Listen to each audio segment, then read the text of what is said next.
పెరుగుతుంది. పెరగగానే వాళ్ళ సైన్యాలు వచ్చి సరిహద్దుల్లో కాల్పులు మొదలు పెడతారు. కాబట్టి ఇదొక విషవలయం. ఈ విషవలయం అయితే ఇప్పుడు ఛేదించబడింది. దానికి ఒక భారతదేశం చాలా జయప్రదంగా దీనికి ఒక గండి కొట్టింది. అంతవరకు చాలామంది అంటారు ఇప్పుడు యుద్ధాలు దేశాలు అన్నీ ఒకటే కదా, లేకపోతే ఏ దేశమైనా ఏ ప్రభుత్వమైనా వాళ్ళదే కదా అంటే అదంతా నిజమే. కానీ ఉగ్రవాదాన్ని లేకపోతే ఇంకొక హత్యాకాండాన్ని ఉదాహరణకు ఇజ్రాయిల్ ఉంది. నన్ను అడిగితే ఇజ్రాయిల్ ఒక జాత్యహంకార దేశం అంటాను. దక్షిణాఫ్రికా ఉండేది ఇది వరకు, మండేలాను అరెస్ట్ చేసి ఇదంతా. కాబట్టి ఇక్కడ పాకిస్తాన్ అనేక శక్తులు వాడుకున్నప్పుడు, ముఖ్యంగా ఇప్పుడు ట్రంప్ని తీసుకోండి. ట్రంప్ రియాక్షన్లో వచ్చిన మార్పు మీరు గమనిస్తారు కదా. ఉదయం నుంచి లైవ్లో చూపిస్తూనే ఉన్నారు. ఆయన సంతకం పెడతాడు, అది ఇలా చూపిస్తాడు, అది చూపిస్తున్నారు. ఏమని మొన్న it's a shame I just hard అది వాకింగ్ అక్రాస్ ఓవల్ ఆఫీస్ అని చెప్పాడు. మొన్న నేను ఓవల్ ఆఫీస్లోకి వస్తుంటే ఇప్పుడే అది విన్నాను. It's a shame and I hope ఇది ఏదో అయిపోతుంది, వాళ్ళు ఎప్పటి నుంచో కొట్లాడుకుంటున్నారు అన్నాడు.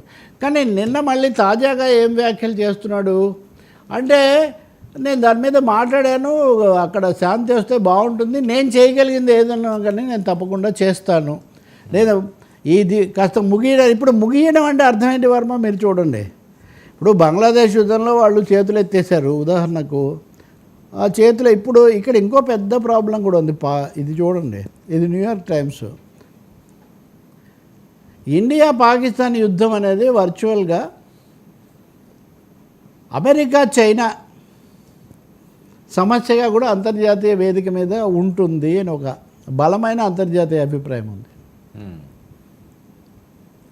అంటే అమెరికా పాకిస్తాన్ను 1980 వరకు పోషించింది.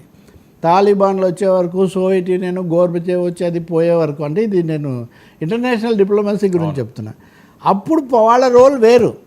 ఆ తర్వాత భారతదేశంలో ప్రభుత్వాలు కూడా అమెరికాకి దగ్గరయ్యాయి. కాబట్టి ఇప్పుడు ట్రంప్ ఏమన్నాడు అంటే తాజా వ్యాఖ్యల్లో బోత్ ఆర్ మై ఫ్రెండ్స్ అన్నాడు.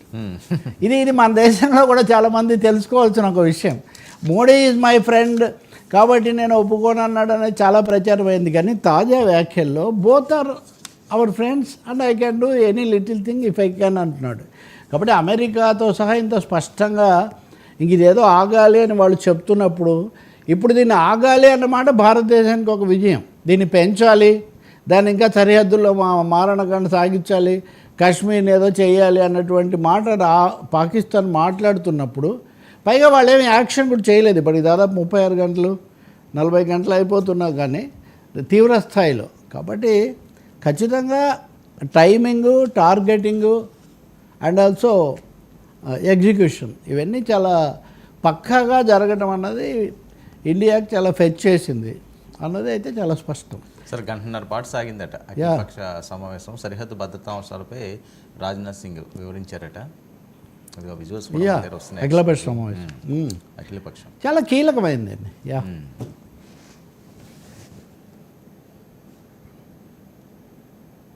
సో అందరూ ఒకే బాట పట్టడం అన్నది ఒక మంచి సైన్ కదండి. ఖచ్చితంగా అండి. అంటే రెండు విషయాలు సహజంగా ఇప్పుడు ఇందిరాగాంధీని దుర్గా అన్నట్టు ఇప్పుడు మోదీ ప్రధానమంత్రి కాబట్టి బీజేపీ రాజకీయంగా వాళ్ళ నాయకత్వం అది క్లెయిమ్, అది పొలిటికల్ క్రెడిట్ ఎవరైనా క్రెడిట్ చేస్తారు.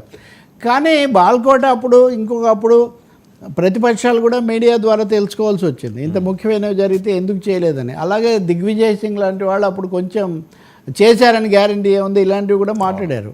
ఇప్పుడు అటువంటి వాతావరణం లేదు.